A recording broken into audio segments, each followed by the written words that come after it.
I really messed up. Beth was furious with me and her husband Mark Johnson. We were driving home from a party hosted by Lisa and Joe Parker, friends of Beth's. She was sitting as far from me as possible, arms crossed, looking like she could turn water into vinegar. Why was she so angry? Well, I suppose she had every reason to be upset. I completely ruined her night. I should feel guilty for embarrassing her. What a blunder. I grabbed the wrong key. That's how I messed up the night. There's a rather strange twist to the parties. The Parkers host one that my wife decided to embrace without a second thought. Unfortunately for her, I wasn't on board with the idea. We'd never attended one of their get-togethers before, but somehow after 10 years of marriage, Beth forgot to mention that this particular party had an unusual ending. All the wives were expected to toss there. The idea was that each husband would put their house key in a bowl and randomly pick one to spend the night with. The plan was that they'd indulge in illicit pleasure. When the night came to a close, I realized what the party was really about. I was furious. I'd never been so mad at Beth. I grabbed her by the arm and pulled her into the kitchen. Did you know how this party was supposed to end? I demanded, staring into her eyes. She smirked, with not an ounce of regret on her face. I knew and you didn't? I asked, still fuming. No, because I knew you wouldn't agree if I did. I want to feel desired again, not just like a wife and mother. I shook my head in disbelief. I'm not interested in this and I won't let this happen. Let's go, ignoring her protests. I dragged her back into the living room where everyone was gathered around the infamous bowl ready to pick their partner for the night. Beth tried to pull away but didn't let go. When I finally reached the bowl, I made it clear to everyone I wasn't informed about tonight's arrangement, and I won't be sharing my wife with anyone. I dug through the bowl and pulled out our house key, which I recognized by its blue keychain. I held it up for all to see and added, "My marriage is sacred and I don't condone this." There were a few grumbles from the crowd, but I didn't care. I turned to Beth, who was livid, her face flushed with embarrassment. I gave her an ultimatum. Beth, it's your choice, but decide now. Come with me and leave this nonsense behind, or stay and never come home. The entire room fell silent as all eyes turned. After a tense pause, my wife spoke. Her voice was tight with frustration. I'm sorry for my husband's behavior, she said to the group. I'd love to stay, but I suppose it's best if I leave, begrudgingly. She followed me to the car. You're insufferable, she hissed as we got in. How could you embarrass me like that in front of everyone? We'll never be invited to one of their parties again. Embarrass me? What about how you embarrassed me by not telling me you planned to sleep with another man tonight? You could have picked another woman, and we both would have enjoyed ourselves. I don't want another woman, Beth. I've always been faithful to you. I'm disgusted to learn that after 10 years of marriage you want to sleep with someone else. It would only be once. Mark. Just one night out of all the nights we've shared. That's not much to ask, is it? It's a lot to ask. This isn't some small thing. Beth. It's a big deal, I said, pulling over abruptly, but if this means so much to you, then fine. I made a sharp U-turn. I turned and sped back towards the Parkers' house. Beth let out a yelp as I turned the car around. What are you doing, Mark? It's perfect, but I need to say no. I've been loyal to you, and I'm not about to change that now. If you go through with this, it's over between us. Beth, can you pick me up in the morning? She asked, her voice full of hope. No, I'm sure whoever you end up with will be happy to take you wherever you need to go. Her expression soured. You make it sound so dirty. A stranger, she said, sounding exasperated. It's just one night. It's not a big deal. Even 1 second would be too much. If you go through with this, we're done, I said firmly. You're overreacting, Mark said. She'll be yours again in the morning. Forget all about this. Beth, if you walk back into that house, I'll never want you again. That won't happen. Mark, we're married. We'll get through this. I shook my head. If you go in, it's over. Beth hesitated for a moment, then opened the door. See you in the morning? Morning, Mark, she said with a defiant smile. No, you won't, I whispered as I drove away, leaving her standing in the driveway stunned. There's Natalie, who's 19, Emma, who's 16, and then there's 4-year-old old Mark Jr. How can I go on without seeing them every day? But I can't just overlook what Beth did without consequences.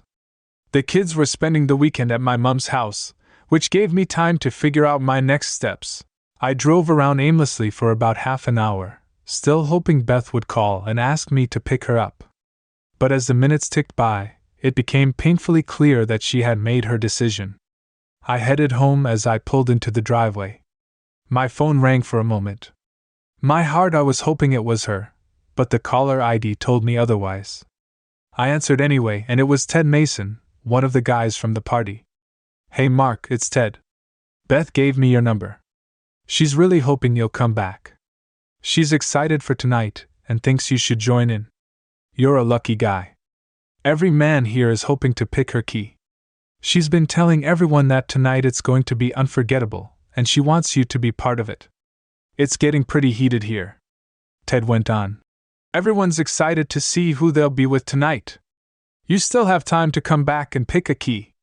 There are some really attractive women here, Mark. They're ready to show you a great time tonight. Screw you, Ted Mason. I spat in hell with everyone at that party, including my unfaithful wife. I hope you all get what's coming to you. I hung up and staggered into the house, my mind spinning. In 20 minutes, I had packed 2 suitcases and enough clothes for a week or 2. I loaded my laptop and shaving kit into the car after rummaging through some drawers and finding our marriage certificate. I tore it into 4 pieces and then grabbed a hammer and flattened my wedding ring. It took several hits, but when I was done, I placed the ring and the torn certificate on Beth's pillow and locked the front door behind me. I drove off into the night, intending to find a motel a few miles outside town, but before that, I circled past Parker Place.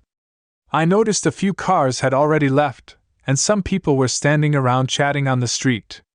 Beth wasn't anywhere in sight, so I figured she'd moved on with her new partner or perhaps pair up with Joe Parker himself. I found a motel in a nearby town. It wasn't fancy, but it had a secluded parking lot in the back, which suited me just fine. I locked the car, picked up a 6-pack of Newcastle from the convenience store next door, and went back to my room to unwind with some TV. The TV helped take the edge off for a while, but as I popped open the 3rd beer, my phone rang. It was Beth. I knew she wasn't calling to ask me to pick her up, so I let it go to voicemail. Mark, you're acting like a child. Her message began. Ted told me what? You said how many times do I need to tell you it's just one night? I'll let one guy have me for a few hours and it doesn't make me immoral. Sure, it might sting a bit, but I'll make it up to you in ways you can't imagine. When I get home tomorrow, you'll see. You probably don't care, but since you took our key from the bull, they gave me another one. The guy who got it is named Brian. He seems nice and he promised he wouldn't pressure me. He's married with kids too. Since you're at our place, I went to him. His wife and her boyfriend are staying in a different room, so we won't disturb them when things get heated. You know how vocal I get when you touch me. She let out a soft laugh.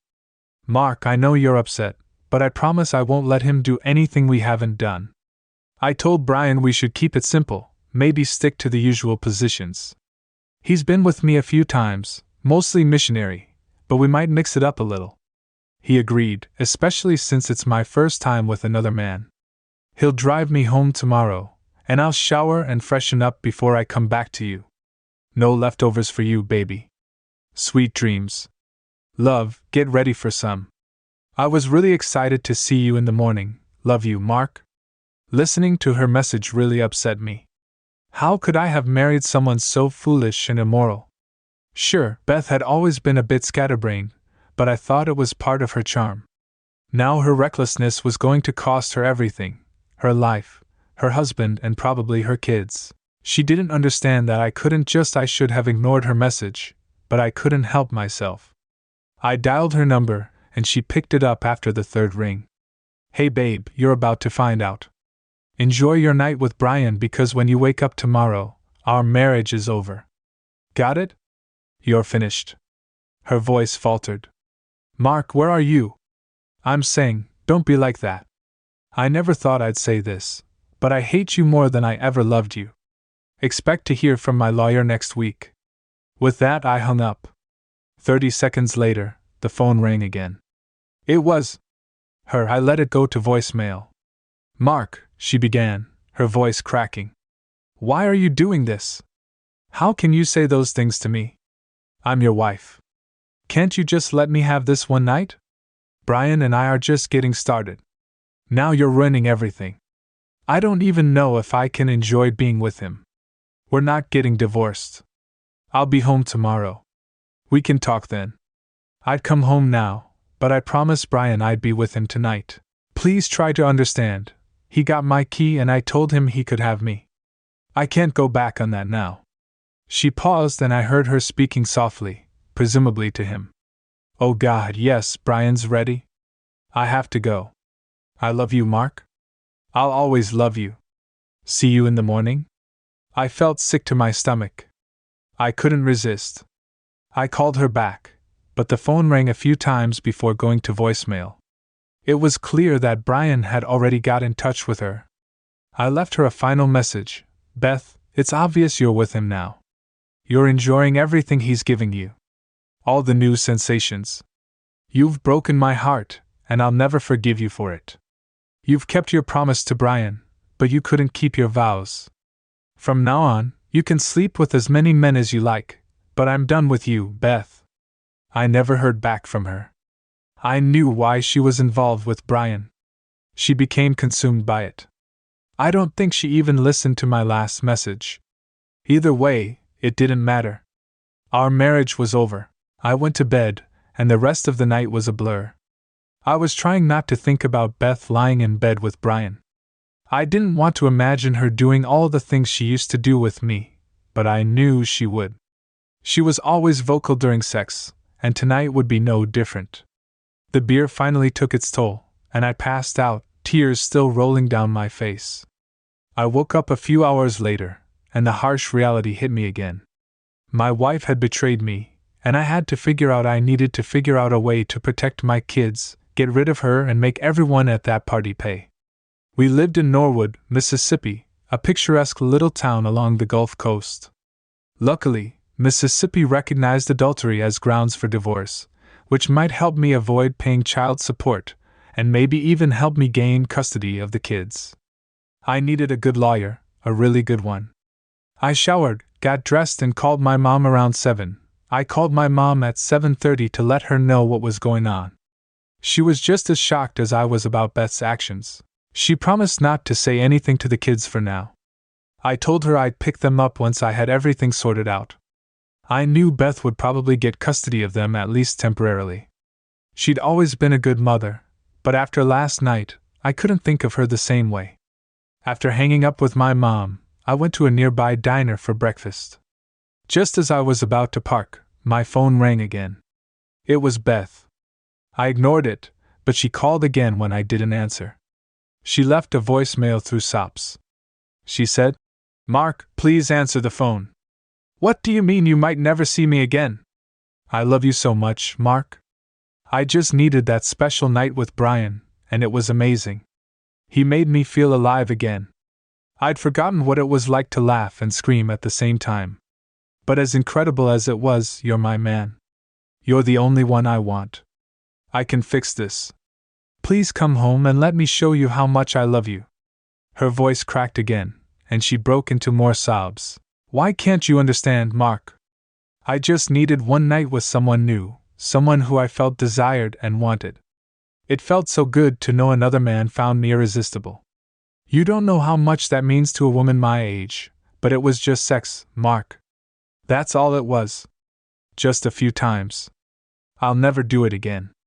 Please, let's talk. You and the kids mean everything to me." I stood outside the diner, stunned. Had she harbored these thoughts throughout our entire marriage, only to suddenly act on them after a decade together? Beth was still a beautiful woman. She had dark brown hair, blue eyes, and a figure that turned heads. Her hips had widened a bit after 3 kids, but she still attracted attention wherever we went. What was all this talk about needing to feel desired by another man?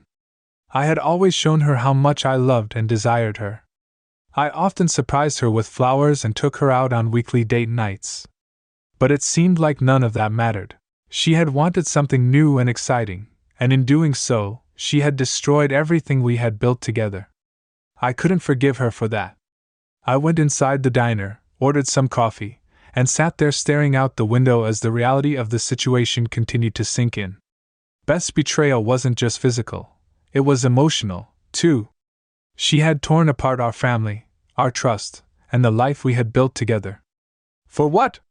A night of feeling desired by a man she barely knew. It was incomprehensible to me. I knew what I had to do next. I would hire the best divorce attorney I could find. One who would fight for me to get custody of the kids and ensure that Beth's actions had consequences. Mississippi law was on my side when it came to infidelity, so I knew I had to use every tool available to make sure she didn't walk away from this situation after finishing my coffee. I stepped outside, took a deep breath, and dialed the number of a lawyer I had heard about, a tough, no-nonsense attorney who specialized in divorce cases. It was time to take the next step. Beth was still as she was, a striking woman with shoulder-length dark brown hair, light blue eyes, and a stunning figure. While her chest wasn't overly large, it wasn't small either. Yes, her hips had widened a bit after having 3 kids, but she still managed to attract attention from men wherever she went. So, why was she suddenly talking about needing to feel desired by another man? I'd consistently shown her I loved and desired her a lot. I regularly surprised her with flowers and we went out on weekly date nights. We weren't a couple that had drifted apart, at least not from my perspective. I always thought we had a good marriage and a strong connection. I even bought her some sexy lingerie and affirmed her beauty and my love for her daily until last night. I believed our sex life was still strong. Life was pretty good. We had sex at least 3 times a week, and she always came multiple times. What could I have possibly missed? Despite losing my appetite, I went into the diner, found an empty table, and ordered scrambled eggs, toast, and black coffee. I barely touched my meal but went through at least 6 cups of coffee. I'd never felt so empty and hollow. I felt utterly defeated. I'd heard people talk about wishing for death, and now I understood why the only thing keeping me from sinking into total despair was the thought of my children. I had to keep going for them to navigate the mess Beth had created and carve out a future for us. That realization gave me strength. I had to persevere. I just needed a plan. Beth called me names. I told her to stop, but I sent every call to voicemail. She asked for understanding, but she didn't apologize. She didn't admit she was wrong. She just said she needed that one night, and my job was to support her. She said they'd only had sex 3 times that night, and once in the morning. She said that as if it made it okay. It was easier to forgive. She also mentioned that she might not have turned off her phone in time and was worried I'd overheard her with Brian. She hoped I hadn't heard too much.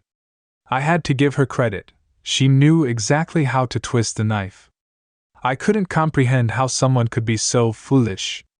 The only silver lining in this mess was that I now had enough audio evidence.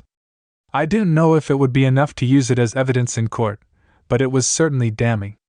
I'll start putting things in motion tomorrow. I'll look for a good lawyer and gather all the information I need. I visited my kids at my mom's house. She mentioned that Beth had already called to check on the kids and asked where I was. My mom told her I was really upset and didn't want to speak to her. Beth said she didn't understand and started crying. My mom said that no man would accept his wife flaunting a night with another man in his face. Then Beth asked if she should pick up the children, but my mom said to let them stay a few more days until things settled. The kids were really happy to see me and asked where their mom was. I told them she was busy with a special project and that they'd be staying with Grandma for a bit. The longer we played games, had dinner together, and I kissed them goodnight before heading back to the motel, the more I realized that tomorrow was going to be a long day. I called it a night after driving past my house one last time, tears welling up in my eyes as I realized what I had lost, something I could never get back. It struck me as odd that I didn't see any unfamiliar cars in the driveway. Maybe the car was in the garage. There was only a single light glowed from the kitchen window, suggesting Beth was alone tonight. Despite all of this, I found myself caring. I felt a sting of betrayal, but I was worried against my better judgment. I parked a block away and approached the house from the side where I could peek through the kitchen window. There she was, sitting at the table with a nearly empty bottle of Grey Goose by her side, her hair a mess, mascara streaked down her cheeks, and wrapped in a robe with her head resting on the table and eyes closed. It was clear she had been crying, surrounded by a pile of used tissues. For a brief moment, I felt a pang of sympathy, but it was quickly replaced by the memory of what she had done. She had made her choices and now she had to live with them. I resisted the urge to knock on the door and instead returned to my car, driving away with a small sense of satisfaction. Perhaps she was finally beginning to realize the magnitude of her actions. If she needed comfort, she could go to Brian. Monday morning arrived and I had a busy day ahead. I returned to the diner for breakfast and this time managed to eat my eggs, toast, and coffee. Once I'd finished, I gave my mom a call to have a quick chat with the kids, just to reassure them that I'd be back home soon. Then I got in touch with my office to let my assistant know that I'd be dealing with some personal stuff for the next couple of days. She asked if everything was okay and I told her I'd explain later. During my last year at Old Miss, I'd read with two close friends, Doug Lewis and Liam McRae. We'd kept in touch over the years, even though we didn't see each other that often. While I was studying for a degree in computer science, Doug was.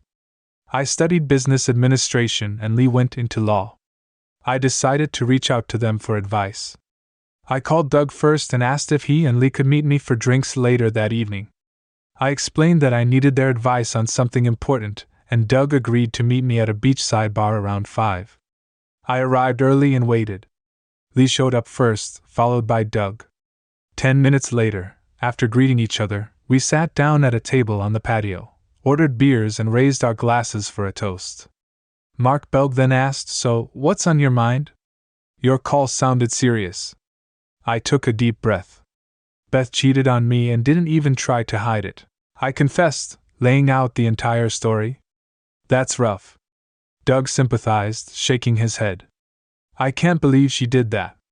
Lee chimed in, "And without remorse, you said she's acting like you're overreacting." I replied, "She thinks it's no big deal, so I'm thinking about divorce, getting back at Brian, and most importantly, getting custody of my kids." Lee leaned back in his chair, rubbing his chin. "Divorce is certainly on the table. It'll be tough to get custody unless you can prove she's unfit as a mother. If she's bringing men around the kids, then you've got something to work with. Otherwise, if she's a good mom, the courts will probably side with her, and you'll likely end up paying child support. I'm okay with that as long as I can see my kids often," I said. Lee nodded. "The courts generally prefer both parents to stay involved as long as either of you is a danger to the kids." "What about the finances?" Doug interjected. "Beth's a stay-at-home mom. I'm guessing you're an at-home mom and you make a decent income. How are your savings and investments looking?" "I've got a current account, savings, a 401k, an IRA and a few other investments, probably around $700. I'd say we're looking at around $800,000. I'd say it's around $800,000 in total. The court will probably split that evenly. Beth will probably get the house, but if you can prove her infidelity, you might avoid paying alimony." "Do you know a good divorce lawyer?" I asked one of the partners at my firm. "She's one of the best family law attorneys in Mississippi. Her name is Sandra Simmons. She'd be happy to set up a meeting for you." The better I got along with Beth, the more I thought about ways to protect some of your assets. Doug said, "Send me all your financial details and I'll get on it." We toasted once more, had a few more drinks, and then called it a night for the first time in days. I felt a glimmer of relief. There was still a long road ahead, but at least I had a plan now. I was on my way back to the motel when my phone rang again. It was Beth. After a moment of hesitation, I realized I'd have to face her sooner or later, so I pulled over and answered the phone. "What do you want, Beth?" I asked, cutting straight to the point.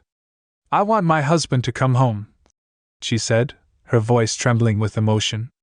Unfortunately, your little escapade with Brian makes that impossible, I replied coldly. Don't say that, Mark. Please don't. You're saying it was just one night after 10 years, which isn't grounds for divorce. In Mississippi, infidelity is grounds for divorce. I said. Why do you keep calling it cheating? It was just one night with someone new, just a fling. When a married woman has sex with another man, whether it's for one night or 1 second, it's cheating. I'm through with this. It's over between us.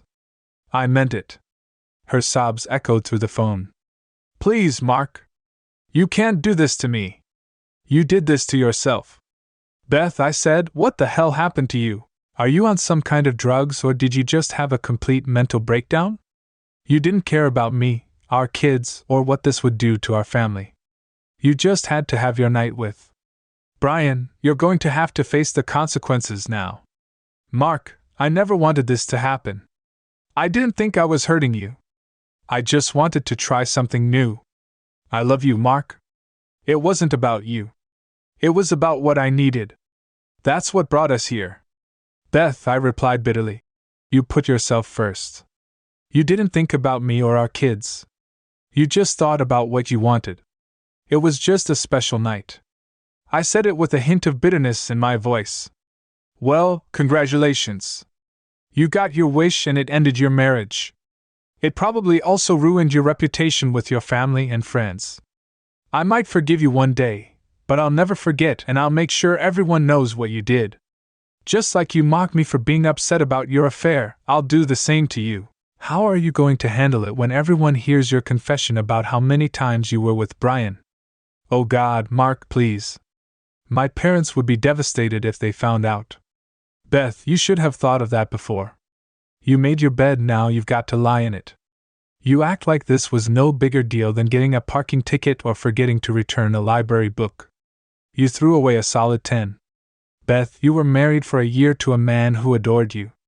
Then you had a night of cheap thrills with a stranger who only cared about his own pleasure. Does it feel good to know that Brian slept with you 4 times and it cost you your family? I asked sharply. I didn't have to lose anything. Mark shot back. You should have loved me enough to support me.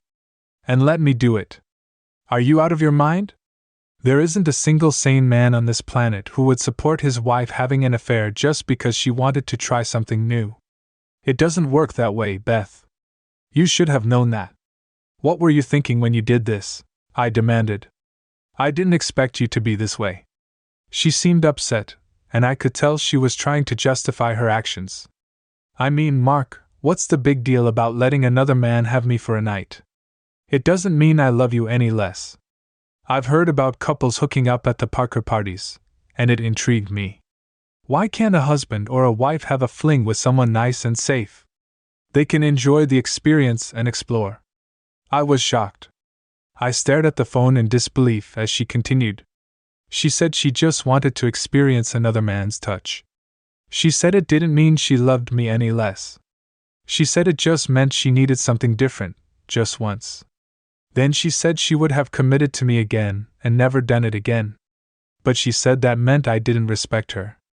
I said I was really angry and begged you not to do it again and again, but you just smiled and said, "See you in the morning?"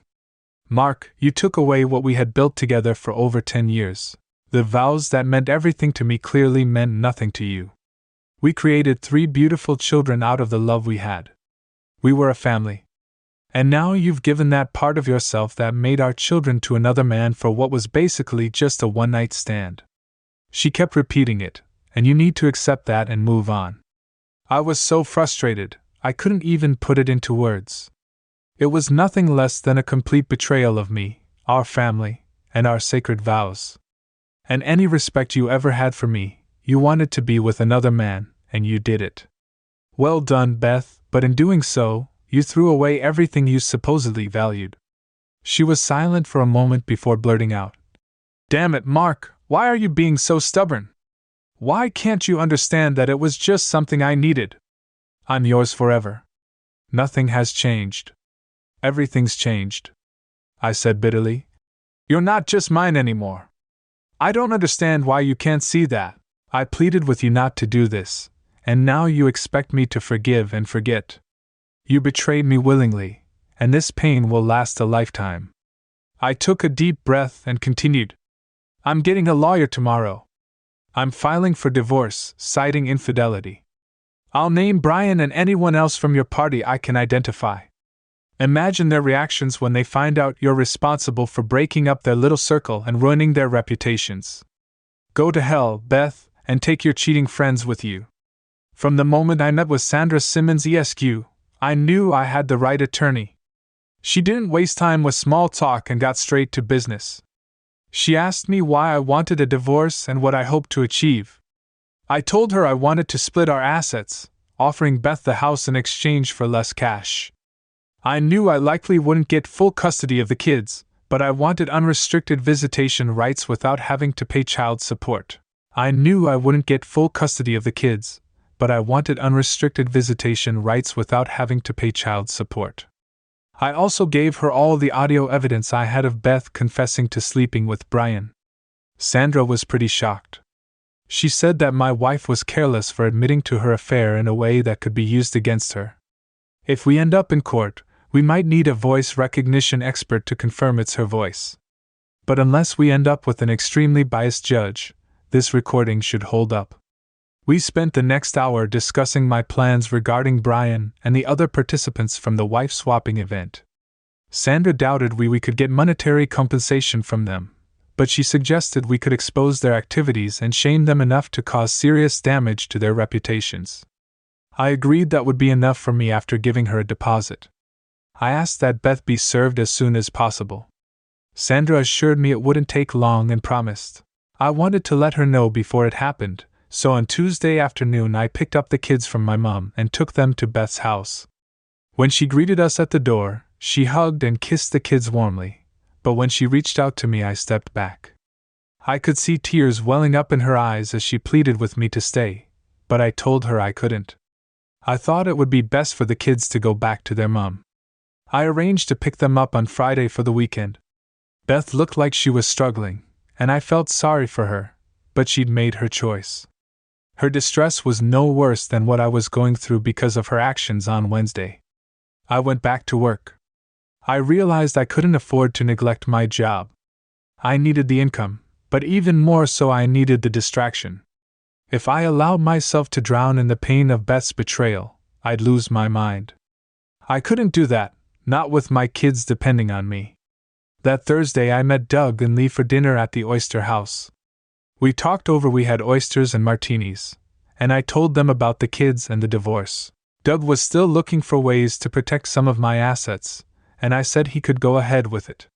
It wouldn't be much, but it would help in the long run.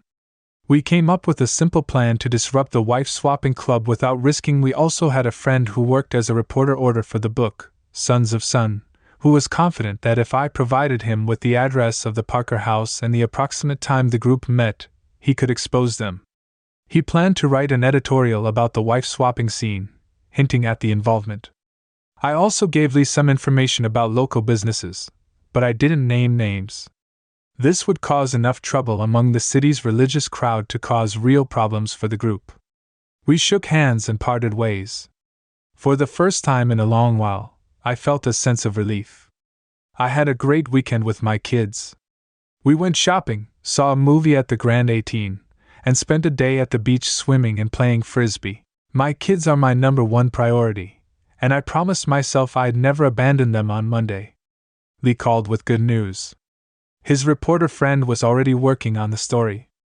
They'd taken photos of couples entering the Parker house, but the faces would be blurred. People in a town like ours wouldn't take long to figure out who they were. We said it could make the front page by the end of the week. Beth kept calling me, pleading for me to come home.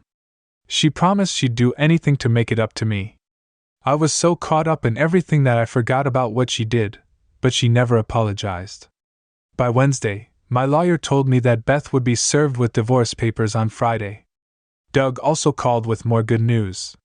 He managed to move about a third of my money into accounts under my children's names, protecting it from any future claims. That same day, Lee told me that his friend had staked out the Parker house and was ready to get more photos at the next wife-swapping event scheduled for Friday night. He also wanted to interview me for the article. I agreed, feeling a sense of closure starting to take shape on Friday. My lawyer called around too. I knew what was coming next. Sure enough, my phone rang within minutes. "Hi, Beth," I said calmly. I knew exactly what she wanted to talk about. "What did you do, Mark?" she demanded angrily. "I filed for divorce as I said I would," I replied, keeping my voice level. "I have," she cried, her voice cracking. "I told her firmly that having sex with someone other than your spouse is infidelity. Beth, that's how the law sees it, and that's how I see it." Her tears were almost palpable through the phone. "Why are you so angry with me, Mark? I love you, Brian. I had an affair, and that's all it was. It was just an affair. It's not a big deal. You had sex with another man. You betrayed me, and now you'll face the consequences. Goodbye, Beth. I hope you have a nice life." I ended the call, and the hardest part of all of this was that despite everything, I still loved her. I knew that feeling might never go away, but our marriage was over.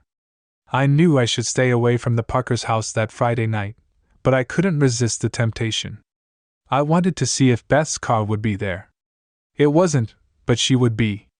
I arrived with someone else, as couples were usually required to attend together. I knew they had made an exception for her before, and who's to say they wouldn't again? I parked a block away, noticing a van that was likely housing the reporter. I silently wished him luck as I drove off into the night. Later, Lee's journalist friend called for more details, which I was happy to provide. He mentioned he had captured over 100. He'd already taken photos and recognized several well-known couples in the city. He said that some people didn't even bother hiding their identities after confirming that Beth wasn't among the attendees. He asked me to describe the key swapping process, even though I hadn't seen it firsthand. I told him what Beth had said and what I'd heard from other couples.